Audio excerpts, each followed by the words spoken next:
آپ کو یاد ہوگا احادیث نبویہ میں اور قرآن مجید میں سابقہ امت بنی اسرائیل جو امت مسلمہ تھی سابقہ، اس میں جو اعتقادی عملی اخلاقی خرابیاں پیدا ہوئیں، خبر دے دی گئی تھی کہ وہ امت مسلمہ امت محمد میں بھی ہوگی، اور یہ کہ ان پر جو حالات وارد ہوئے تاریخی اعتبار سے وہ بھی امت محمد صلی اللہ علیہ وسلم پر بالکل اسی طرح نازل ہوں گے حالات اور واقعات، جیسے کہ ایک جوڑے کی ایک جوتی دوسری جوتی سے مشابہ ہوتی ہے۔ میں نے امت سابقہ جو ہے بنی اسرائیل کی 3500 سالہ تاریخ، اس لیے کہ آغاز ہوتا ہے 1400 یا 1500 قبل مسیح سے، جب حضرت موسیٰ کو تورات دی گئی، اور تاحال وہ امت باقی ہے، ختم تو نہیں ہوئی ہے، تو آج تک اس امت کی تاریخ جاری ہے۔ اور اس کے مقابلے میں امت محمد صلی اللہ علیہ وسلم کی 1400 سالہ تاریخ، گویا سابقہ امت کی جو عمر ہے وہ ہمارے مقابلے میں 2.5 گنا ہے، 1400 ورسس 3500۔ اس کا میں نے تقابل کر کے آپ کو بتا دیا تھا کہ بالکل جس کو ہم کہتے ہیں کاربن کاپی، حضور کے بعثت تک سابقہ امت پر 2 دور عروج کے آ چکے تھے، 2 زوال کے آ چکے تھے، اور زوال کے دوروں میں ان پر بہت شدید عذاب اللہ کا آیا تھا۔ اس کی بھی تفصیل میں آپ کے سامنے بیان کر چکا ہوں، لیکن آج خاص طور پر میں چاہتا ہوں کہ ان 2 زوالوں کا ذکر چونکہ قرآن مجید میں خاص طور پر کیا گیا ہے، ان آیات مبارکہ میں جو میں نے آج آپ کو پڑھ کر سنائی ہے، تو قرآن کے حوالے سے بھی وہ بات سمجھ لیں کہ یہ بات میری تاریخ کی نہیں ہے کہ عام طور پر جو ہے اسے ایک جو ہے ہسٹوریکل فینومینن سمجھا جائے، بلکہ یہ تاریخ وہ ہے جو قرآن مجید سے ثابت ہے۔ سورہ بنی اسرائیل کا آغاز جس آیت سے ہوتا ہے، اس میں تو حضور کا جو سفر معراج ہے اس کے پہلے حصے کا ذکر ہے۔ معراج تو اصل میں ہونی تھی آسمانی، لیکن وہ مکے سے بھی ہو سکتا تھا براہ راست، مسجد حرام سے ہی سیدھے حضور کو آسمانوں کی طرف لے جایا جاتا۔ کوئی حکمت تھی کہ پہلے اس کا زمینی حصہ ہے جس کا ذکر یہاں ہے، سبحان الذی اسریٰ بعبدہ لیلا من المسجد الحرام الی المسجد الاقصی الذی بارکنا حولہ لنریہ من آیاتنا انہ هو السمیع البصیر۔ بڑی بابرکت ذات ہے اور بہت ہی پاک ہے پاک ذات جو لے گئی اپنے بندے کو صلی اللہ علیہ وسلم ایک رات مسجد حرام سے مسجد اقصی تک، تاکہ وہاں اسے اپنی آیات کا مشاہدہ کرائے۔ اس کی حکمت کیا تھی؟ اس کی حکمت یہ تھی کہ یروشلم یا بیت المقدس جہاں وہ مسجد اقصی تھی، یہ سابقہ امت کا مرکز تھا، بنی اسرائیل کا مرکز۔ وہی حضرت سلیمان نے اپنی مسجد بنائی تھی، ہم تو اسے مسجد کہیں گے، قرآن مسجد کہتا ہے، اب وہ اسے چاہے ٹیمپل کہیں ہیکل کہیں جو چاہیں کہہ لیں، لیکن حضرت سلیمان کا بنایا ہوا ہیکل، کنگ سولومنز ٹیمپل جیسے، تو وہ مرکز تھا ان کا۔ اور یہاں جو مکہ مکرمہ ہے، اب یہ مرکز بن رہا تھا امت محمد کا صلی اللہ علیہ وسلم۔ تو گویا کہ حضور کو پہلے سفر کا یہ حصہ طے کرا دیا گیا بطور علامت کہ سابقہ امت کا بھی کی ساری وراثت جو ہے دینی روحانی وہ بھی امت محمد کو منتقل ہو جائے گی۔ یہ حضور کی جو امت ہے امت محمد صلی اللہ علیہ وسلم، یہ اب ان دونوں سلسلوں کی، حضرت اسحاق سے چلنے والا سلسلہ اور حضرت اسماعیل سے چلنے والا سلسلہ، ان دونوں کو یکجا کر دیا جائے گا محمد عربی صلی اللہ علیہ وسلم کی بعثت میں۔ اس کے بعد فرمایا کہ وَآتَيْنَا مُوسَى الْكِتَابَ وَجَعَلْنَاهُ هُدًى لِبَنِي إِسرائیل۔ اس وقت میں آیات کا درس نہیں دے رہا ہوں، صرف اشارات کر رہا ہوں ان کے حوالے سے۔ اور ہم نے موسیٰ کو کتاب عطا کی اور اسے ہدایت نامہ بنایا بنی اسرائیل کے لیے۔ اب یہ بھی بات جو ہے بہت نوٹ کرنے کی ہے، میں نے کہا تھا کہ بطور قوم تو یہودیوں کی تاریخ حضرت یعقوب سے شروع ہو جاتی ہے، وہ تو گویا کہ 1800 قبل مسیح یا 1900 قبل مسیح کا معاملہ ہے، لیکن بطور امت شروع ہوئی ہے تاریخ جب کہ کتاب دے دی گئی، تورات دے دی گئی صحرائے سینا میں، اس کا ذکر کر دیا گیا۔ موسیٰ کو کتاب عطا کی اور اسے ہم نے بنی اسرائیل کے لیے ہدایت نامہ بنایا. اور اس میں اشارہ ہو گیا یہ پوری نوع انسانی کے لیے ہدایت نامہ نہیں تھا. ہدی للناس تو یہ قرآن ہے جو حضور پر نازل ہوا ہے. ہدی لبنی اسرائیل، بنی اسرائیل کے لیے ہدایت. اللہ تتخذوا من دونی وکیلا. اب اس میں ایک نقطہ بیان ہو گیا کہ تورات کی اور قرآن کی سب کی مشترکہ تعلیم کا لب لباب کیا ہے؟ اللہ کے سوا کسی اور کو اپنا کارساز نہ سمجھنا. توحید کا یہ لب لباب، لا حول ولا قوت الا باللہ.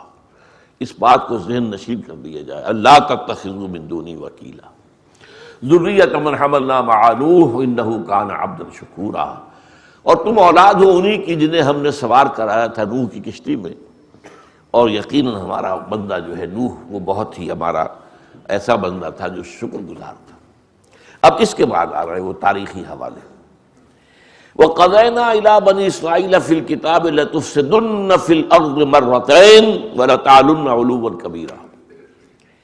اور ہم نے پہلے ہی بتا دیا تھا بنی اسرائیل کو کتاب میں، یعنی یہ پیشین گوئیاں تورات میں تھیں، کہ تم 2 مرتبہ بہت سرکشی کرو گے، فساد مچاؤ گے، دنیا کے اندر گمراہی کی بہت نئی نئی جو ہے راہیں ایجاد کرو گے، تو یہ اور بہت زیادہ تم سرکشی کرو گے. اب اس میں نوٹ کیجئے گا کہ اس میں 2 دوروں کا ذکر ہے، لیکن ان پہلا دور میں نے بتایا تھا کہ اس میں آغاز ہوا تھا 700 قبل مسیح میں، جبکہ اشوریوں نے، آشوری یا اسیرینز شامی قوم، اس نے جو اسرائیل کی مملکت تھی اسے ختم کیا. قرآن اس کا ذکر نہیں کر رہا. قرآن اس دوسرے مرحلے کا ذکر کر رہا ہے جب کلدانی آئے، نبوکدنضر آیا، اور اس نے نہ صرف یہ کہ یروشلم کو برباد کیا بلکہ وہ جو مسجد تھی مسجد اقصیٰ اس کو بھی مسمار کر دیا. مسجد کے حوالے سے جو اہمیت اس کی تھی وہ پہلی بات کی نہیں تھی، وہ صرف ایک سیاسی واقعہ تھا. اس میں معاملہ یہ بھی تھا کہ مسجد اقصیٰ برباد کی گئی. تو فرمایا فَإِذَا جَاءَ وَعْدُ الْآخِرَةِ وَعْدُ أُولَاهُمَا. جب 2 جو ہم نے کہے تھے 2 مرتبہ ایسے آئیں گے تاریخ میں، جب ان کے پہلا موقع آیا، بَعَثْنَا عَلَيْكُمْ عِبَادًا لَنَا أُولِي بَأْسٍ شَدِيدٍ، ہم نے تم پر مسلط کر دیے اپنے وہ بندے جو بہت جنگجو تھے، فرشس لوگ تھے، بہت سخت تھے. فَجَاسُوا خِلَالَ الدِّيَارِ، وہ تمہاری بستیوں کے اندر گھس گئے، تمام بستیوں کے اندر تہو بالا کر دی، تمہاری ساری آبادیاں تلپٹ کر دی. وَكَانَ وَعْدًا مَفْعُولًا، اور اللہ کا وعدہ پورا ہو کر رہا. پہلا دور تمہارا یہ آیا جو بغاوت کا تھا، فساد کا تھا، اس پر جو اللہ کے سزا کے کوڑے پڑے ہیں. میں آپ کو بتا چکا ہوں لاکھوں یہودیوں کو یروشلم میں قتل کیا ہے، اور لاکھوں کو پھر وہ بھیڑ بکریوں کی طرح ہانک کر، ظاہر بات اور ٹرک تو ہوتے نہیں تھے اس زمانے میں جیسے کہ پی او ڈبلیوز کو جو ہے ٹرکوں میں سوار کرا کے لے جایا جائے، بلکہ وہ تو بھیڑوں بکریوں کے ریوڑوں کی طرح لے کر گئے ان کو، اور بیبیلونیا میں انہیں کیپٹیوٹی میں رکھا. اسے وہ کہتے ہیں ہمارا دور اسیری کیپٹیوٹی. لیکن اس کے بعد پھر اس کا ذکر یہاں نہیں ہے. اس کے بعد یہ کہ ایک دور آیا، انہوں نے توبہ کی، حضرت عزیر علیہ السلام کی دعوت پر لبیک کہا، انہوں نے اپنی اصلاح کی، عقائد بھی درست کیے، اپنے اعمال بھی درست کیے، تو پھر اللہ تعالیٰ نے انہیں عروج دیا. اس عروج کا ذکر نہیں ہے. پھر جو دوسرا زوال آیا اس کا ذکر ہے. اس میں پہلے عروج کی جو درمیان میں انہیں وقفہ ملا ہے اس کا ذکر کیا گیا ہے. ثم رددنا لکم الکرۃ علیہم، تمہاری اس پہلی شکست و ریخت کے بعد ہم نے تمہیں باری لوٹا دی ان پر. وَأَمْدَدْنَاكُمْ بِأَمْوَالٍ وَبَنِينَ وَجَعَلْنَاكُمْ أَكْثَرَ نَفِيرًا، اور تمہاری مدد کی بیٹوں سے بھی اور مال سے بھی، اور تمہاری تعداد بھی کثیر کر دی. اب یہ دوسرا عروج جو آیا، لیکن اس کے بعد ایک اصول بیان کر دیا، ان احسنتم احسنتم لانفسکم، اگر تم نے کوئی بھلا کیا اپنے لیے کیا، اس کا اجر و ثواب تمہارے لیے اللہ کے ہاں محفوظ ہے. وَإِنْ أَسَأْتُمْ فَلَهَا، کوئی برائی کمائی ہے تو وہ بھی اپنے اوپر کمائی ہے، وہ تمہارے نفس کے اوپر جو ہے وہ وبال جو ہے اس کے ذریعے سے آ کر رہے گا. فَإِذَا جَاءَ وَعْدُ الْآخِرَةِ، جب دوسرے عذاب کا وقت آیا، لِيَسُوءُ وُجُوهَكُمْ، اب یہاں پر وہ الفاظ محذوف ہیں، بَعَثْنَا عَلَيْكُمْ عِبَادًا لَنَا أُولِي بَأْسٍ شَدِيدٍ. ان کو قرآن مجید جو ہے الفاظ کے اندر کمی کرتا ہے، جہاں کوئی چیز از خود واضح ہو جائے تو اس کو محذوف کر دیتا ہے. تو تمہارے اوپر پھر مسلط کر دیے ہم نے جو بہت ہی خونخوار لوگ تھے. تاکہ تمہارے حلیے بگاڑ دیں. وَلِيَدْخُلُ الْمَسْجِدَ كَمَا دَخَلُوهُ أَوَّلَ مَرَّةٍ، اور داخل ہو وہ مسجد میں جیسے کہ وہ داخل ہوئے تھے پہلی مرتبہ. جیسے نبوکدنضر نے تباہ کی تھی مسجد اقصی، ایسے ہی ٹائٹس رومی نے دوبارہ جو ہے اس کو دوبارہ انہوں نے بنا لیا تھا، لیکن اس کی بھی تعبیر جو ہے اس کو اس نے ختم کر دیا. عسیٰ ربکم ان یرحمکم، اب یہ اصل میں ایک خاص جو ہے اس امت کے ساتھ اللہ کا معاملہ ہے، اس کا حصہ رہ گیا، وہ بھی پڑھ لیجئے. فَإِذَا جَاءَ وَعْدُ الْآخِرَةِ لِيَسُوءُ وُجُوهَكُمْ وَلِيَدْخُلُوا الْمَسْجِدَ كَمَا دَخَلُوهُ أَوَّلَ مَرَّةٍ وَلِيُتَبِّرُوا مَا عَلَوْا تَتْبِيرًا. جب وہ دوسری صدا کا وقت آیا تو ہم نے ایسے لوگ مسلط کیے جو وہ لوگ انہوں نے تمہارے حلیے بگاڑ دیے اور مسجد میں داخل ہوئے، اس کی بے حرمتی کی، اس کو گرایا بھی جیسے کہ پہلی مرتبہ داخل ہوئے تھے، اور جس چیز پر بھی ان کو اختیار مل گیا اس کو تباہ و برباد کر دیا. عسیٰ ربکم ان یرحم، یہ ایک خاص رعایت ہے جو اس قوم کے ساتھ ہوئی ہے. تمہارا رب اب بھی تم پر رحمت فرمانے کو تیار ہے، تمہیں ایک اور موقع دیا جا رہا ہے. اب بھی اگر محمد پر ایمان لے آؤ ہم تمہیں بخش دیں. یہ خاص اللہ کا معاملہ ہے، کیونکہ کہا ہے قرآن نے ہم نے انہیں اختیار کیا تھا. اخترناہم علی علم فضلناہم علی کثیر ممن خلقنا تفضیلا فضلناکم علی العالمین. تو یہ بھی ایک رعایت ہے. ظاہر بات ہے حضرت نوح کی قوم کو تو یہ رعایت نہیں ملی تھی، حضرت ہود کی قوم کو، حضرت صالح کی قوم کو، وہ تو ہلاک کر دیے گئے تھے. انہیں موقع دیا جا رہا ہے. عسیٰ ربکم ان یرحمکم، اب بھی تمہارا رب تم پر رحمت کرنے کے لیے تیار ہے. وَإِنْ عُدْتُمْ عُدْنَا، اور اگر تم نے وہی روش اختیار کی جو پہلے تھی تو پھر ہم بھی وہی کریں گے جو ہم نے پہلے کیا تھا. پھر تم پر عذاب آئے گا، شدید ترین عذاب آئے گا، اس کا میں بعد میں ذکر کروں گا. وَجَعَلْنَا جَهَنَّمَ لِلْكَافِرِينَ حَصِيرًا، اور ہم نے جہنم کو تو بنا رکھا ہے. اصل باڑہ جو ہے تمہارے لیے جو اللہ نے تیار کر رکھا ہے وہ تو جہنم کا ہے. اب وہ ایمان لانے کے لیے دعوت دی جا رہی ہے. ان ھذا القرآن یہدی للتی ہی اقوم، دیکھو یہ قرآن تمہیں تورات دی تھی ہم نے، اب یہ قرآن اس شے کی طرف رہنمائی کر رہا ہے جو سب سے زیادہ سیدھی. اقوم یہ افعل التفضیل کا صیغہ ہے، اس لیے کہ ہماری ہدایت جو نبیوں کے ذریعے سے آتی رہی تھی اب اپنے نقطۂ عروج کو پہنچی ہے اس قرآن کے اندر. اب محمد کی بعثت ہو گئی ہے، قرآن نازل ہو رہا ہے، اب تمہارے لیے موقع ہے، تلافی معافات کر سکتے ہو. اب بھی توبہ کرو، پلٹو، ایمان لاؤ. ان ھذا القرآن یہدی للتی ہی اقوم ویبشر المؤمنین الذین یعملون الصالحات ان لهم اجرا کبیرا، اور یہ قرآن بشارت دیتا ہے ان لوگوں کو جو ایمان لائیں اور نیک عمل کریں کہ ان کے لیے بہت بڑا اجر ہے. وَأَنَّ الَّذِينَ لَا يُؤْمِنُونَ بِالْآخِرَةِ أَعْتَدْنَا لَهُمْ عَذَابًا أَلِيمًا، اور یہ لوگ وہ لوگ کہ جو آخرت پر ایمان نہیں رکھتے، ظاہر بات ہے وہی اللہ کو نہیں مانتے، وہ محمد کو کیوں مانیں گے؟ تو آخرت کا یقین ہو تب انسان چاہتا ہے سیدھے رستے پر چلنا. جب آخرت کا یقین کسی وجہ سے ذہنوں سے اوجھل ہو جائے، یا یہ تصور ہو کہ ہم تو بخشے بخشائے ہیں جی، ہمارا کوئی حساب کتاب نہیں ہے، تو پھر کیوں آدمی کاہے کو سیدھے راستے میں جائے گا؟ پھر تو جو بھی ہو ہرچے باد آباد جو چاہو کرو، بے حیا باش و ہرچے خائی کن. ایک دفعہ حیا کا پردہ ختم ہو جائے تو پھر جو چاہو کرو. تو آخرت کا معاملہ جو ہے وہ ہے اصل میں اہم ترین. وَأَنَّ الَّذِينَ لَا يُؤْمِنُونَ بِالْآخِرَةِ أَعْتَدْنَا لَهُمْ عَذَابًا أَلِيمًا، جو آخرت پر ایمان نہیں رکھتے ہوں گے اور یعنی اس کے نتیجے میں محمد پر اور قرآن پر ایمان نہیں لائیں گے صلی اللہ علیہ وسلم، ان کے لیے ہم نے ایک دردناک عذاب مہیا کیا ہے. اب بس ایک نقطہ نوٹ کر لیجئے، اس بدبخت قوم نے اس موقع سے بھی فائدہ نہیں اٹھایا.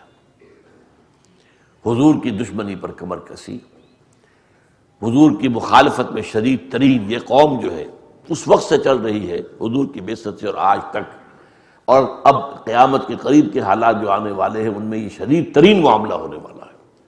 اس قوم کے اندر وہ جو ہے تو اس کی بدبختی کا منظر یہ ہے کہ اللہ نے انہیں جو ایک اور موقع دیا تھا، ایک خاص رحمت جو فرمائی تھی، اس سے بھی انہوں نے فائدہ نہیں اٹھایا.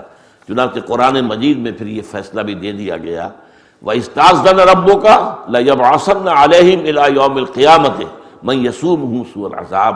اب طے کر دیا ہے تیرے رب نے کہ ان کے اوپر وہ مسلسل ایسے لوگوں کو مسلط کرتا رہے گا جو انہیں بدترین عذاب دے گا.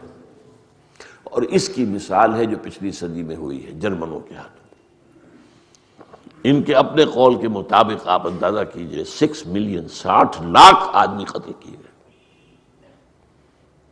اگرچہ اس میں کچھ لوگوں کو کلام ہے، کچھ کہتے ہیں نہیں تعداد اتنی نہیں تھی، بعض تو کہتے ہیں ہے ہی کہانی، لیکن کہانی تو وہ نہیں ہے، وہ ایک واقعہ ہے، تاریخ کا واقعہ ہے، اسے محض کہانی قرار دینا درست نہیں ہے. ہاں یہ ہو سکتا ہے کہ اعداد و شمار میں کمی بیشی ہو، لیکن واقعہ یہ ہے کہ بدترین جو ہے عذاب پچھلی صدی میں ان پر آیا. بہرحال میں نے جو پچھلی مرتبہ عرض کیا تھا اس کے ضمن میں چند نکات میں اور چاہتا ہوں کہ آپ نوٹ کر لیں. دیکھیے جو میں نے سملیرٹیز تھی وہ تو بیان کر دی تھی. ان پر پہلے حملہ آور آئے شمال سے، سیریا سے، اسیرینز. مسلمانوں پر پہلے حملہ آور آئے شمال سے، یورپ سے. کون؟ کروسیڈرز. ان پر دوسرے حملہ آور آئے مشرق سے، یعنی عراق سے، کیلڈینز، نبوکڈنیزر مختنصر. ہم پر دوسرے آئے مشرق ہی سے، لیکن کون؟ تاتاری. پھر ہمارا جو دوسرا دور زوال آیا، ان کا جو آیا وہ بھی یورپین قوتوں کے ہاتھوں آیا، یعنی گریکس اینڈ رومنس. لیکن ہم پر جو آیا وہ بھی یورپین کے ہاتھوں آیا، لیکن وہ مغربی یورپ کے لوگ تھے، برطانیہ، فرانس، اسپین، یہ ممالک، اٹلی، ان لوگوں کے ذریعے سے، اور پورچوگیز، یہ سب کے سب لوگ جو ہے یہ ہے کہ جن کے ہاتھوں آئے. یعنی عجیب بات نوٹ کر لیجیے، یہ تاریخ جغرافیہ کا مسئلہ ہے. کیونکہ بنی اسرائیل کی حکومت مختصر سے تھی. یہ اسرائیل کتنا بڑا تھا نوٹ تو کیجیے، اس وقت جو فلسطین کتنا بڑا ہے. لہذا ان پر یہ قریب ہی سے حملہ آور ہوئے، قریب سے اسیرین آ گئے، قریب سے عراقی آ گئے، قریب سے جو ہے وہ یورپ کی جو قریب ترین جو قومیں تھیں وہ آ گئی. عالم اسلام ایک بہت بڑی شے کا نام تھا، لہذا وہاں پر دور سے آئے. ہم پر پہلے آئے کروسیڈرز. کہاں سے چل کر؟ انگلینڈ سے چل کر. King Richard of England, the line hearted, وہاں سے چل کر، اور پورا یورپ، خاص طور پر اس میں جرمنی اور فرانس. لیکن یہ کہ کہاں سے؟ اس میں برطانیہ بھی شامل ہے. پھر ہم پر دوسرا جو دور آیا، تاتاری دور سے آیا. تاتاری جو ہے قریب کی قوم نہیں تھی، تاتاری تو بہت دور کی قوم تھی. پھر ہم پر جو دوسرا دور آیا، تیسرا دور کہیے، وہ آیا ویسٹرن دور کی نیشن جو تھی وہاں سے آئے. یہ قریبی جو ہے گریکس، اور یہ ان کا معاملہ ہمارے ساتھ نہیں ہوا. یہ تھوڑے تھوڑے سے فرق ہیں ان کے اندر. اچھا ایک نکتہ اور میں آپ کو بتانا چاہتا ہوں. وہ جو علامہ اقبال نے کہا ہے کہ کبھی یہ نوجوان مسلم تدبر بھی کیا تو نے، وہ کیا گردوں ہے تو جس کا ہے ٹوٹا ہوا تارا. اپنے ماضی کے کچھ معاملات کو اگر انسان جانے، اور خاص طور پر نوجوان، تو دل میں ایک امنگ پیدا ہو. ہمارا جو پہلا دور عروج تھا عربوں کے زیر قیادت، اس میں ہم نے یورپ کے مغربی حصے کو اپنے قدموں تلے روندا ہے. ہسپانیہ سے داخل ہوا، اور ہسپانیہ پورا آئیبیرین پیننسولا، یہ صرف ایک ملک نہیں ہے، اور اس کے اندر جو ہے پرتگال بھی شامل ہے. یہ پورا کا پورا جو ہے فتح کر کے، اور پھر پائرنیز ماؤنٹینز کو کراس کر کے ہارٹ آف فرانس تک پہنچ گئے. یہ سارا علاقہ مسلمان کے قبضے میں آتا ہے. یورپ کا کتنا بڑا رقبہ ہے، کتنا بڑا تو ملک آئیبیرین پیننسولا کتنا بڑا ہے، پھر فرانس کا ہارٹ. پھر وہاں سے البتہ ریورسل شروع ہوئی. 632 میں حضور کا انتقال ہوا ہے. 732 میں پورے 100 برس بعد مسلمانوں کو ایک شکست ہوئی ہے، بیٹل آف ٹورس فرانس کے اندر. تو جو بھی فرانس کا علاقہ تھا وہ انہیں چھوڑ کر پیچھے آنا پڑا. لیکن پھر جہاں تک آئیبیرین پیننسولا ہے وہاں تو 800 برس حکومت کی. اچھا دوسرا دور عروج آیا ہمارا ترکوں کے زیر قیادت. اب یہ مشرق سے داخل ہوئے مسلمان ترک. انہوں نے مشرقی یورپ کا کتنا بڑا علاقہ فتح کیا. استنبول، قسطنطنیہ فتح کرنے کے بعد ایسٹرن یورپ کے یہ تمام ممالک جو ہیں سب ان کے زیر لگے. ویانا تک پہنچ گئے تھے، یہاں تک ان کا جو ہے محاصرہ جاری تھا. وہ تو بدقسمتی سے پھر پیچھے جو ہے وہ شیعہ حکومت جو تھی صفوی، اس نے حملہ کیا ہے ترکوں پر. تو پھر ترکوں کو واپس آنا پڑا ہے، کیونکہ اب پیچھے سے ان کا حملہ ہو گیا تھا تو اپنا بیک ڈور تو سنبھالنا تھا. ورنہ یہ کہ تقریباً یوں سمجھیے کہ آدھا یورپ اس وقت بھی مسلمانوں کے قبضے میں آ گیا تھا. تو یہ سملیرٹیز ہیں. اور ایک خاص نکتہ مجھے میرے ذہن میں آیا تھا کہ یہ جو عروج و زوال ہیں، اس میں یورپ کے معاملے میں ایک عجیب معاملہ ہوا ہے. ہمارا جب دوسرا دور زوال شروع ہوا، میں بتا چکا ہوں، وہ ہسپانیہ سے شروع ہوا جہاں مسلمانوں کا قتل عام ہوا. یہ 15ویں صدی کے آخر میں اور 16ویں صدی کے شروع میں ایک ایک شخص یا قتل ہو گیا، جلا دیا گیا، یا لوگوں کو بھر بھر کر جہازوں میں اور جا کر شمالی افریقہ کے ساحل کے اوپر پھینک دیا گیا، ڈمپ کر دیا گیا. لیکن عین اسی وقت جب کہ یورپ کے مغرب میں یہ ہمارا سورج ڈوب رہا تھا، یورپ کے مشرق میں طلوع ہو رہا، وہی زمانہ ہے جبکہ ترک مشرق میں داخل ہو رہے ہیں. تو یہ جو جہاں میں اہل ایمان صورت خورشید جیتے ہیں، ادھر ڈوبے ادھر نکلے، ادھر ڈوبے ادھر نکلے، تو یہ صورتحال بھی جو ہے بڑی خوبصورتی کے ساتھ اس نقشے میں ہمارے سامنے آتی ہے. اچھا، اب میں آپ سے عرض کرنا چاہتا ہوں، میں نے آپ کو بتایا 2 عروج 2 زوال، یہودیوں کے بھی ہمارے بھی. لیکن 20ویں صدی عیسوی جو ہے اس کے آغاز میں ایک تیسرا عروج شروع ہوا ہے یہودیوں کا بھی، اور تیسرا عروج شروع ہوا مسلمانوں کا بھی. یہ 20ویں صدی بڑی عجیب ہے. اس میں 2 فینومینن چل رہے ہیں سائڈ بائی سائڈ. جیسے قرآن میں آیا ہے مرج البحرین یلتقیان بینہما برزخ لا یبغیان، اللہ نے 2 روئیں چلا دی ہیں، وہ ساتھ ساتھ چل رہی ہیں سمندر کے اندر. اس میں یہ پھیکا پانی، اس میں جو ہے کھاری پانی ہے نمکین، اور اس میں میٹھا پانی، میٹھے پانی کی رو چل رہی ہے سمندر میں، اور وہ ملتے نہیں ہیں آپس میں. مرج البحرین یلتقیان بینہما برزخ لا یبغیان، ان میں پردہ اللہ نے ایسا حائل کر رکھا ہے کہ وہ ایک دوسرے میں مدغم نہیں ہوتے، کوئی دوسرے کے اوپر چھا نہیں جاتا، غالب نہیں آتا. تو 2 روئیں جو ہیں حالات کی 20ویں صدی میں، ایک طرف تو ہمارا زوال بھی زیادہ اور گہرا اور گہرا اور گہرا اور گہرا، یہودیوں کا زوال بھی اور گہرا اور گہرا اور گہرا اور گہرا، ایک دوسری طرف ایک ارتقاء کا عمل، ایک رینائسنس، ایک نشرت ثانیہ، ایک احیائی عمل، یہ بھی دونوں ان امتوں کے اندر شروع ہوا ہے. اب اس میں آپ کے سامنے جو خاص بات لانا چاہتا ہوں، یہ تاریخ کا ایک عجیب معاملہ ہے یہودیوں کا.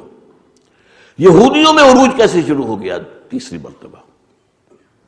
انتہائی پسی ہوئی قوم، دبی ہوئی قوم، یعنی جب سے ڈائسپورا ان کو شروع ہوا ہے، ڈائسپورا شروع ہوا سن 70 عیسوی سے، انہیں نکال دیا گیا فلسطین سے، بھاگ جاؤ یہاں سے، نکل جاؤ، اور ہیکل سلیمانی مسمار کر دیا گیا جو آج تک مسمار پڑا ہوا ہے.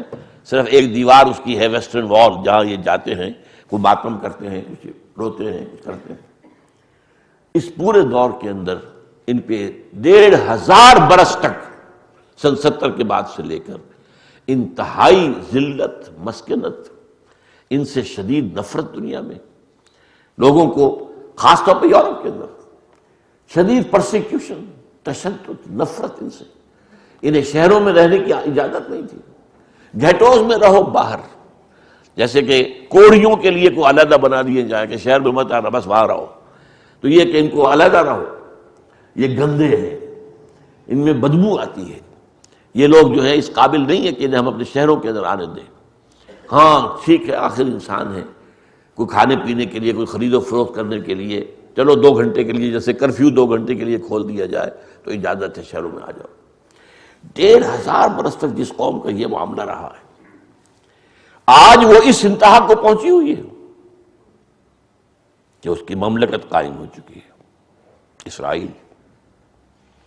وہ اپنے گھر میں لوٹ کر آ گئے، یروشلم دوبارہ فتح کر لیا، اور عالم عیسائیت پر ان کا قبضہ ہے. یہی عیسائی تھے جو اسے نفرت کرتے تھے، انہیں پرسیکیوٹ کرتے تھے. اور یہ بھی نوٹ کر لیجیے ہسٹوریکلی، جب مسلمانوں پر صلیبیوں کے حملے ہوئے ہیں تو جہاں ان حملوں کے دوران مسلمانوں کا قتل عام ہوا، یہودیوں کا بھی ہوا ہے. عیسائی کہتے تھے یہ یہودی جنہوں نے ہمارے خدا کو صلیب دی ہے، خدا کا بیٹا خدا ہی ہوا نا، وہ تو خدا کا بیٹا جیسس، یہ صلیب دی. اب آپ اندازہ کیجئے کتنی دشمنی ہوگی ان کے اندر، کس طریقے سے انہیں پرسیکیوٹ کرتے تھے. اسی طرح اسپین میں جب انہوں نے مسلمانوں کا قتل عام کیا ہے تو یہودیوں کا قتل عام بھی کیا ہے. گویا کہ 16ویں صدی کے آغاز تک معاملہ کیا تھا یورپ میں کہ عیسائی شدید نفرت کرتے تھے، پرسیکیوٹ کرتے تھے، تشدد کرتے تھے، اور ان پر ذلت اور مسکن طاری ہو گئی تھی یہ یہودیوں کے اوپر، لیکن ببی تفاوت رأس کجا آستاب کجا، کہاں 20ویں صدی کے اواخر میں آ کر یہ کہاں سے کہاں پہنچ گئے۔ 20ویں صدی کے وسط میں ان کی مملکت قائم ہو گئی، ان کا جو بنایا ہوا بینکنگ سسٹم پوری دنیا پر چھا گیا، ان کا بنایا ہوا ہے۔ یہ بلوغ، یہ فکر چالاک یہود انہوں نے بنایا ہے، اور یہ پوری دنیا پر چھایا ہوا۔ اور آپ کو معلوم ہے دنیا کی تعداد میں، دنیا میں انسانوں کی جو نفری ہے، اس میں مذہبی اعتبار سے سب سے زیادہ تو عیسائی ہیں نا، 2 ارب کے لگ بھگ ہیں، اور وہ اس وقت پوری طرح تابع ہیں، یہود کے قبضے میں ہیں۔ ان میں خاص طور پر جو ویسٹ ہیں، وائٹ اینگلو سیکسن پروٹیسٹنٹس، وہ تو ان کے پکے پکے جو ہیں اعلی کار ہر معاملے کے اندر۔ یہ اتنا بڑا انقلاب کیسے آیا؟ یہ ایک بہت اہم مسئلہ ہے سمجھنے کا تاریخ کا۔ اس کی جو کی ہے وہ کیا ہے؟ تاریخی اعتبار سے چند باتیں نوٹ کر لیجئے۔ جب طارق ابن زیاد ہسپانیہ فتح کر رہا تھا، یہودیوں نے اس کی مدد کی تھی، اسے راستے بتائے تھے، ادھر سے جاؤ، ادھر سے جاؤ، ادھر سے حملہ کرو۔ وجہ کیا تھی کہ ہسپانیہ میں ان پر شدید تشدد ہوتا تھا، پرسیکیوٹڈ مائنورٹی تھے، عیسائی ان سے نفرت کرتے تھے، دباتے تھے، مارتے تھے۔ تو آپ کو معلوم ہے دشمن کا دشمن تو دوست بن جاتا ہے۔ تو یہاں انہوں نے مسلمانوں کی مدد کی، نتیجہ کیا نکلا؟ اب مسلمانوں نے ان کی قدر کی، اور مسلم اسپین جو ہے، بن گوریون نے اپنی کتاب میں لکھا ہے، Muslim Spain was the golden era of our diaspora. ہمارا ڈائسپورا جو شروع ہوا تھا سن 70 عیسوی سے، اور جو 1917 تک جاری رہا، اس ڈائسپورا، یہ انتشار، دور انتشار کہ ہم جو ارض مقدس سے نکال دیے گئے اور پوری دنیا میں منتشر کر دیے گئے، اس کا گولڈن ایرا کون سا ہے؟ وہ مسلم اسپین ہے۔ وہاں ان کی عزت کی گئی، ان کو حیثیت حاصل ہو گئی، انہوں نے چونکہ مدد کی تھی فتح کرنے میں، وہ فوری اس کا جو ہے منطقی نتیجہ یہ تھا۔ اور وہاں پر جو ہے اب نوٹ کیجئے، وہاں بیٹھ کر انہوں نے یورپ میں عیسائیت کے اندر نقب لگائی، عیسائیت کے اوپر حملہ کیا۔ وہ کس طور سے؟ ہسپانیہ کی یونیورسٹیاں تھیں اس وقت دنیا میں جن سے کہ روشنی پھیل رہی تھی علم کی۔ وہ بغداد سے یہ معاملہ منتقل ہو کر آ چکا تھا اسپین میں۔ یہاں پہ بڑی بڑی کورڈووا، گرناڈا، تولیتلا، جسے ٹولیڈو کہتے ہیں، ٹولیڈو، گرناڈا، اس کی بڑی بڑی یونیورسٹیاں تھیں۔ یہ علم کا، تہذیب کا، تمدن کا، روشنی کا بہت بڑا مرکز ہسپانیہ۔ اب یہاں پر سے جو یونیورسٹیوں سے پڑھنے آتے تھے، بالکل قریب میں جو ممالک ہیں وہ کون سے ہیں؟ ہسپانیہ کے ساتھ لگا ہوا فرانس ہے، جہاں مسلمان داخل ہو گئے تھے۔ فرانس کے ساتھ ملا ہوا جرمنی ہے، اور نیچے ایک ٹانگ کی نیچے شکل نکلتی ہے اٹلی کی۔ خاص طور پر ان 3 ملکوں سے نوجوان آتے تھے پڑھنے کے لیے۔ لیکن جس طرح ہمارے نوجوان جاتے ہیں امریکہ یا انگلینڈ، لیکن بدقسمتی سے ہمارے نوجوان وہیں کے ہو کے رہ جاتے ہیں۔ یہ آئے ہیں واپس اپنے ملکوں کے اندر۔ انہوں نے آ کر یہودیوں نے وہاں پر، اور وہاں پر وہ بہت اچھی حالت میں تھے، ان کے اندر کچھ خیالات کے جراثیم پیدا کیے۔ وہ جراثیم لے کر یہ اپنے اپنے ملکوں کو واپس آئے۔ ان جراثیم کے ذریعے سے ان 3 ملکوں کے اندر 2 تحریکیں اٹھی: اصلاح مذہب، ریفارمیشن، اور رینیسنس، احیاء العلوم۔ اب احیاء العلوم کی تحریک کا بھی نتیجہ یہ نکلا، جب فزیکل سائنسز کو عروج ہونا شروع ہوا، اس کا ایک منطقی نتیجہ نکلا، انسان کی سوچ میں ایک تبدیلی آئی۔ بھئی یہ خدا ہے یا نہیں ہے یہ تو پتہ نہیں، یہ کائنات تو ہے نا، یہ تو ریئل ہے۔ خدا تمہارے اپنے ذہن کا تصور ہے یا ہے یا ہے یا ہے نہیں ہے، کچھ نہیں، کوئی ثبوت تو نہیں ہے ہمارے پاس۔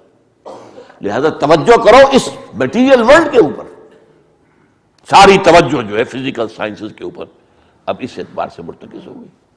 اسی طرح یہ روح کچھ ہے یا نہیں ہے، کیا پتا، کس نے دیکھی؟ کوئی وزن بھی اس کا نہیں کیا جا سکا آج تک۔ تو وہ روح کسے کہتے ہیں؟ یہ جسم تو ہے نا، take care of this body, اس جسم کے لیے بہتری کا جو ہے، اس کی بہبود کا، اس کی تمام ضرورتوں کی فکر کرو۔ روح ہے یا نہیں ہے چھوڑو اس مسئلے کو، یہ بحث ایک منطقی سی بحث ہے۔ اسی طرح نمبر 3، کوئی اور زندگی ہے یا نہیں، لائی آفٹر ڈیتھ، کیا پتا ہے کہ نہیں؟ کس نے آگے بتایا واپس مرنے کے بعد؟ کوئی نہیں جانتا۔ یہ زندگی تو ہے نا، اسے سنوارو۔ اب تمہارا نظام ہونا چاہیے، تمہاری تہذیب ہونی چاہیے، تمہارے اندر جو ہے سوشل سیکیورٹی کا نظام ہونا چاہیے، بہتر زندگی بناؤ، بہتر ریاست قائم کرو۔ یہ 3 ورسز 3، اس پر میرا ایک کتاب چاہے اسلام کی نشرت ثانیہ کرنے کا اصل کام، کہ اس مغربی تہذیب کا جو مرکزی نقطہ ہے وہ کیا ہے۔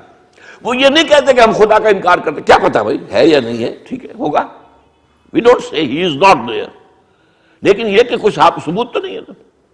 کائنات ہے اصل شے، اس پر توجہ کرو۔ روح ہے یا نہیں، ہم نہیں کہتے کہ نہیں ہے، ہوگی، لیکن جسم تو ہے نا، اس میں تو اختلاف نہیں ہے، تو ساری توجہ اس پر کرو۔ یہ حیات دنیاوی تو ہے نا، اس کا کوئی انکار کر سکتا ہے؟ اس کا تو کیا پتا ہے یا نہیں، آخرت کی خبر خدا جانے۔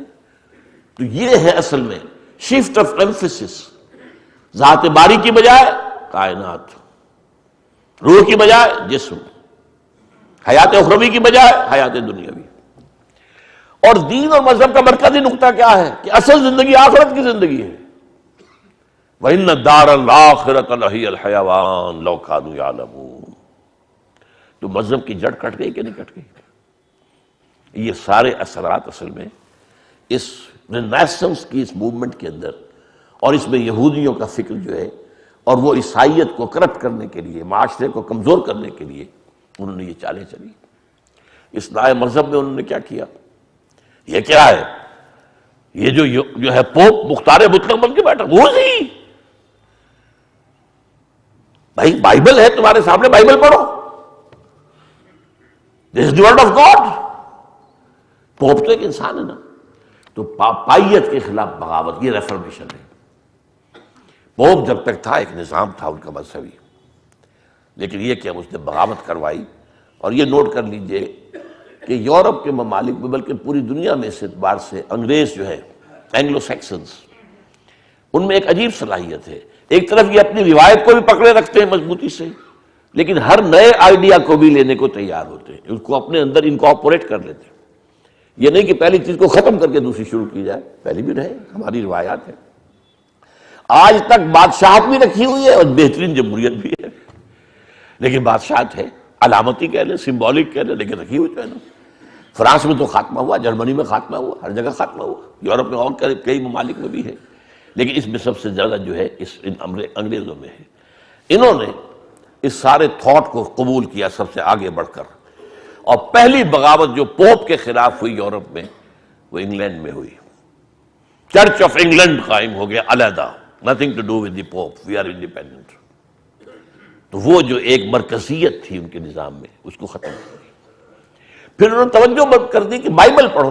اب جب بائبل پڑھتے ہیں تو آپ کو معلوم ہے بائبل میں اتنا حصہ اگر ہے اولڈ ٹیسٹمنٹ کا، تو اتنا سا حصہ ہے نیو ٹیسٹمنٹ کا۔ عیسائیت کا تعلق نیو ٹیسٹمنٹ سے ہے، یہودیت کا تعلق سارا کا سارا اولڈ ٹیسٹمنٹ سے ہے۔ تو اب عیسائیوں پہ آنکھیں کھلی کہ اصل شے تو یہ ہے، اصل تو یہی قوم ہے، ابراہیم کی اولاد یہ ہے، یہ اسحاق اور یعقوب کی اولاد ہیں، ان کو اللہ تورات دی گئی۔ تو اس سے جو یہودیوں کی ایک جو ان کی ایک ذہنی، فکری، مذہبی جو ہے، ان کے اوپر ایک روب کی کیفیت طاری ہوئی، اور ایونجلزم شروع ہوا، سارا زور بائبل پر، ایونجلسٹ ایک بڑی تحریک اٹھی۔ تو یہ 2 کام ہوئے ہیں جن کو وہ اصلاح مذہب کہتے ہیں۔ تیسرا کام جو کیا ہے، یہ نوٹ کر لیجئے، اب یہ حقائق ہیں۔ اس پورے دور میں یورپ میں جو بڑے بڑے فلسفی ہیں سب یہودی، بڑے بڑے سائنسدان سب یہودی، ڈارون ہے تو یہودی ہے، مارکس ہے تو یہودی ہے، آئنسٹائن ہے تو یہودی، سب کے سب یہودی۔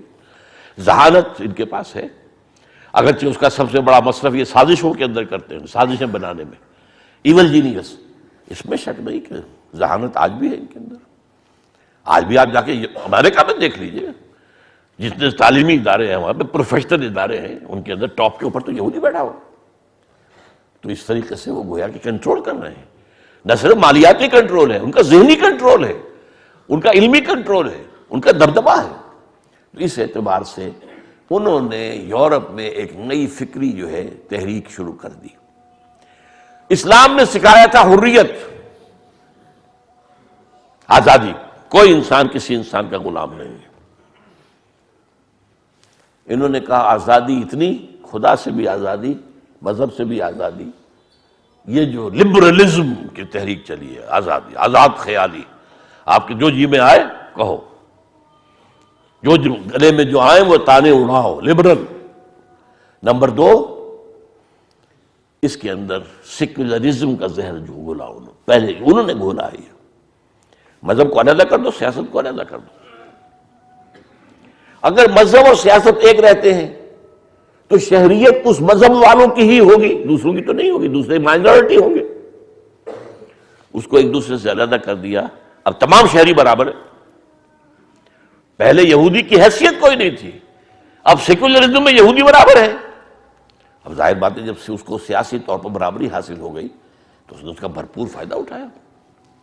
لبرلزم، سیکولرزم، اور نمبر دو، سود کی ایجاد، سود کی اجازت ہے تو ہمیشہ سے دنیا کے اندر سود، لیکن سود حرام رہا اسلامی شریعتوں کے اندر، تورات میں بھی حرام ہے۔ آج بھی جو پریکٹسنگ یہودی ہیں وہ ایک دوسرے سے سود نہیں دیتے، سود کو حرام سمجھتے ہیں۔ یہ تو جینٹائلز کو کہتے ہیں ہاں ان سے لینا جائز ہے، ان کو تو لوٹو کھسوٹو۔ یہ جینٹائلز جو ہے یہ تو اصل میں انسان نہیں ہے، یہ انسان نما حیوان ہے، انہیں گوئمز بھی کہہ دیتے ہیں، جینٹائلز بھی کہہ دیتے ہیں۔ انسان تو صرف ہم ہیں، مکمل انسان صرف یہودی ہے۔ ہر غیر یہودی انسان کوئی بھی ہو، جینٹائلز یا گوئمز، یہ حیوانات ہیں۔ حیوانات سے فائدہ اٹھانا آپ کا کام ہے نا۔ گھوڑے کو آپ ٹانگے میں جوڑتے ہیں، وہ کوئی احتجاج کر سکتا ہے؟ آپ بیل کو ہل میں لگا دیتے تھے، وہ بیچارہ احتجاج کر سکتا تھا؟ اسی طرح کے حیوانات ہیں، انہیں ایکسپلائٹ کرنا، ان سے فائدہ اٹھانا، ان کو دھوکہ دینا، ان کو چیٹ کرنا، روب کرنا، ہر چیز جائز ہے۔ قرآن مجید میں بھی ہے لیس علینا فی الامیین سبیل، ہمارے اوپر کوئی مواخذہ ہی نہیں ہے ان امیین کے بارے میں۔ ہم جس طرح چاہیں دھوکہ دیں، جس طرح چاہیں ان پر فریب کریں، جس طرح چاہیں انہیں لوٹیں، ہمیں حق حاصل ہے۔ لیس علینا فی الامیین سبیل، ہمیں کوئی جو ہے ملامت ہو ہی نہیں سکتی، ہم جو چاہیں کریں ان کے ساتھ۔ تو اس اعتبار سے انہوں نے بینک کی اجازت لی سود کی، پوپ کہ جب تک پوپ کا اقتدار تھا سود حرام تھا۔ دونوں قسم کے سود، یہ جو آج کل کچھ لوگ جو ہوتے ہیں، جو کچھ اے بی سی آ جاتی ہے، کچھ معاشیات کی صرف والے بیٹے پڑھ لیتے ہیں، یوزلی اور ہے جی، اور کمرشل انٹرسٹ اور ہے، یہ دونوں حرام تھے یورپ کے اندر، ایبسولوٹلی، دونوں ہی حرام ہے ہمیشہ سے۔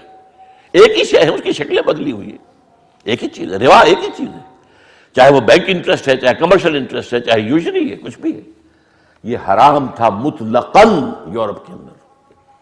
اور اس کو سب سے پہلے پھر اس کے اوپر بینک جو بنا ہے وہ بھی بینک آف انگلینڈ بنا ہے۔ یہ ویسٹ جو ہے، میں نے پہلے بھی یہ لفظ استعمال کیا تھا، وائٹ اینگلو سیکسن پروٹسٹنٹس، یہ سب سے بڑے اعلی کار ہیں یہودیوں کے۔ اور جب انگلینڈ کے اندر ان کو جو ہے جنت مل گئی، انگلینڈ میں ان کا جو مقام ہو گیا، یوں سمجھیے کہ جو مقام کبھی اسپین میں مسلمانوں نے دیا تھا اس سے کہیں بڑھ کر مقام جو ہے انہیں حاصل ہو گیا انگلینڈ کے اندر۔ تو انہوں نے کہا یہ ہمارا نیو اسرائیل ہے، انہوں نے کہا یہ ہمارا اسرائیل ہے، یہ اب ہمیں یہاں پر وہی حالات، وہی کیفیات حاصل ہے جو کبھی اسرائیل کی مملکت میں حاصل تھے۔ اور اس کے بعد آپ کو معلوم ہے جب امریکہ کی دریافت ہو گئی، وہ جو کولمبس نے دریافت کیا اور پھر کولونائزیشن شروع ہوئی ہے امریکہ کی، اور پھر یہ وہاں جا کر، اور خاص طور پر جس کو نیو انگلینڈ کہتے ہیں امریکہ کا، یونائٹڈ اسٹیٹس آف امریکہ کا جو کونا ہے، شمال مشرقی کونا ہے، اسی میں نیو یارک بھی ہے، اسی میں یہ بoston وغیرہ یہ بڑے بڑے شہر ہیں، یہ نیو انگلینڈ کہلاتا ہے۔ اور اس کے اندر یہودی جا کر آباد ہوئے، اور اسے بھی ان کا یہ ہمارا اسرائیل ہے۔ اس وقت دنیا میں یوں سمجھیے ان کے کہنے کے مطابق 3 اسرائیل ہیں۔ ایک اسرائیل نامی مملکت جو مڈل ایسٹ میں قائم ہوئی، جس کے لیے پہلا قدم بالفور ڈکلریشن کے ذریعے 1917 میں آیا، اور دوسرا یہ کہ 1948 میں قائم ہو گئی ریاست۔ اور ایک انگلستان ہے، انگلینڈ ہے، اور ایک امریکہ، اور یہی دونوں ہے ویسٹ، وائٹ اینگلو سیکسن پروٹسٹنٹس، اور یہ بالکل اعلی کار ہیں، یہ در حقیقت یہود کے پنجے میں ہیں۔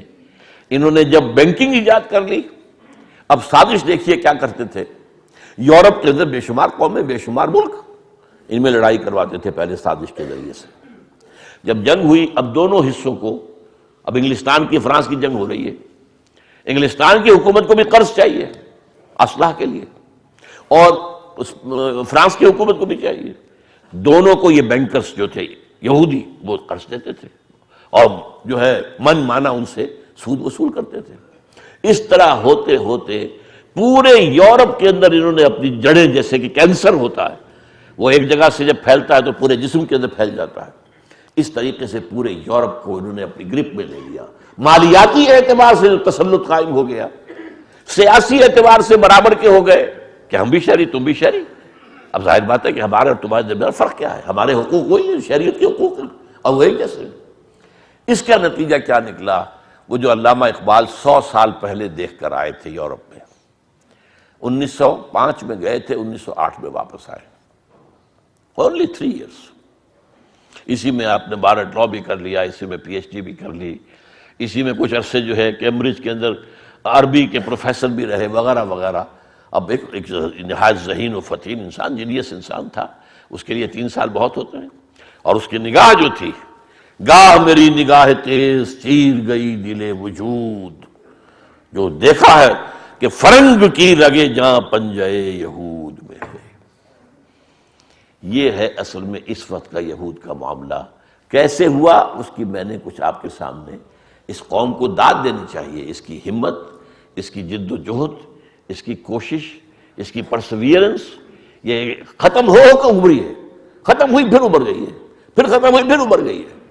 نبوکدنیزر کی تباہی کے بعد ابھر گئی، اور اس کے بعد آپ کو معلوم ہے سن 70 سے جو ڈائسپورا شروع ہوا تھا، اس کے اندر اس نے رفتہ رفتہ کرسچین ورلڈ کو اپنے تابع کر لیا ہے۔ ان میں جو پروٹیسٹنٹس ہیں وہ تو بالکل اعلی کار ہیں ان کے، البتہ جو کیتھولکس ہیں وہ ذرا آسانی کے ساتھ انہوں نے نہیں مانا۔ لیکن یہ ہے کہ 1965 میں جو پوپ تھا جو فوت ہو چکا ہے، اس نے فتویٰ دے دیا کہ یہ یہودی جو ہیں یہ عیسیٰ کے صلیب کے ذمہ دار نہیں ہیں، بالکل، حالانکہ لکھا ہوا ہے انجیلوں میں ہے، سب ہے۔ اس وقت جو ہے چھوٹی سی بغاوت بھی ہوئی ہے کیتھولک چرچ کے اندر، جو کہیں کیا تم کر رہے ہیں، یہ سارا کا سارا معاملہ ہماری بائبلز کے ساتھ، ہمارے اسکرپچرز کے ساتھ متعلق ہے۔ لیکن بہرحال اب کیتھولسزم جو ہے وہ بھی اب اسی طریقے سے یہود کے پشت پناہ ہے۔ ڈگریز کا فرق ہے، امریکہ بہت زیادہ ہے، برطانیہ اس کا چھوٹا بھائی سمجھ لیجئے، لیکن یورپ جو ہے وہ بھی اب رفتہ رفتہ، لیکن اتنا نہیں ہے، فرق ڈگریز کا موجود ہے۔ یہ ہے پس منظر اس وقت کے جو حالات ہیں دنیا کے۔ یہ تو میں نے آپ کو بتایا کہ تھرڈ رائز جو یہود کا ہوا کیسے ہوا، پہلا رائز، پھر ڈاؤن فال، پھر رائز، پھر ڈاؤن فال، لمبا ڈاؤن فال، بہت لمبا۔ لیکن پھر جو تھرڈ رائز شروع ہوا اس کا فینومینن کیا ہے؟ امت مسلمہ میں، امت محمد میں جو نشرت ثانیہ جو ہو رہی ہے، جس کا عمل شروع ہو گیا تھا پچھلی صدی کے ربع اول کے بعد، اس کے بارے میں تذکرہ کروں گا۔ ہسٹوریکلی آپ سمجھیں کہ اس وقت دنیا میں یہ اسلام کے لیے جو کام ہو رہے ہیں کس کس انداز میں ہو رہے ہیں، اور اس کا جو ہے آخر جب اس کا آخری جو ہے شو ڈاؤن جسے کہیں گے، وہ ایک علیحدہ مسئلہ ہے، اس میں پھر انشاءاللہ گفتگو ہوگی۔